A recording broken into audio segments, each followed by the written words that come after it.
Welcome to Little Known Black History Facts. Please like, share, and subscribe to the channel. The Wrightsville tragedy of 1959, the unknown Black Holocaust. On March 5, 1959, 21 African American boys burned to death inside a dormitory at the Negro Industrial School and Arkansas Reform School. The doors were locked from the outside. The fire mysteriously ignited around 4 a.m. on a cold, wet morning. The institution was located 1 mile down a dirt road from the mostly black town of Wrightsville, then an unincorporated hamlet 13 miles south of Little Rock in Pulaski County. 48 black boys ages 13 to 17 managed to claw their way to safety by knocking out 2 of the window screens. Amidst the choking, blinding smoke and heat, 4 or 5 boys at a time tried to fight their way forward through the narrow openings as the fire began to devour them. Survivors never forgot the horror of that fire. The badly deteriorated structure was engulfed in flames, trapping 69 boys in the inferno. The doors were padlocked with a chain from the outside, and no staff members were on duty in the dormitory that night. Most of the boys that were killed had run back to a corner of the building.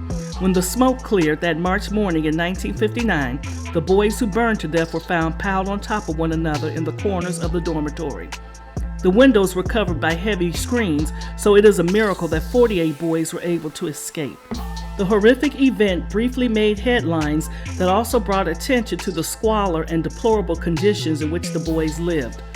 The conditions were to a point where 69 boys, in a space barely big enough for them to move around and are 1 foot apart from one another, whenever one of them had to get up at night to go to the bathroom, they had to defecate in buckets. The boys were found to be dressed in filthy clothing, and sheets and pillowcases were practically non-existent. It would later be admitted that the school had no laundry facilities. The well water given to the boys was so bad that the staff brought their own drinking water. An earlier visit to the school by a 5-person committee found that many of the inmates were receiving no education at all, a situation that did not prevail at the white boys' reformatory. The committee found a great need for more staffing in order to give better training and supervision for the boys. However, education and supervision was never a priority. The school was actually little more than a farm where the boys were expected to grow cotton, corn, and soybeans, with the income going into the state treasury. Wrightsville had all the hallmarks of a junior prison work farm. It was not uncommon to see youths going for weeks without bathing or changing clothes. 2 of the boys at the school were only 10 years old. It was also noted that the boys were frequently beaten with a leather strap. The boys in the school were there for being orphaned, homeless, or for committing offenses described as mischief and alleged petty crimes. The school and the treatment of the children became a fiery representation of segregation within the South during the Jim Crow era. No one was ever charged for the crime.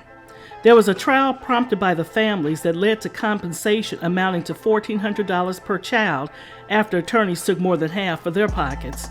The families of 7 of the boys arranged for private funerals. 14 of the dead boys were so badly burned that they could not be recognized. Their bodies were wrapped in newspaper and buried in an unmarked mass grave in Little Rock. It was a carefully calculated murder that killed 21 boys but was designed to kill all 69 that were housed inside of the dormitory. Was it gross negligence that led to the death of the boys, or were they burned alive intentionally? Many believe that it was intentional.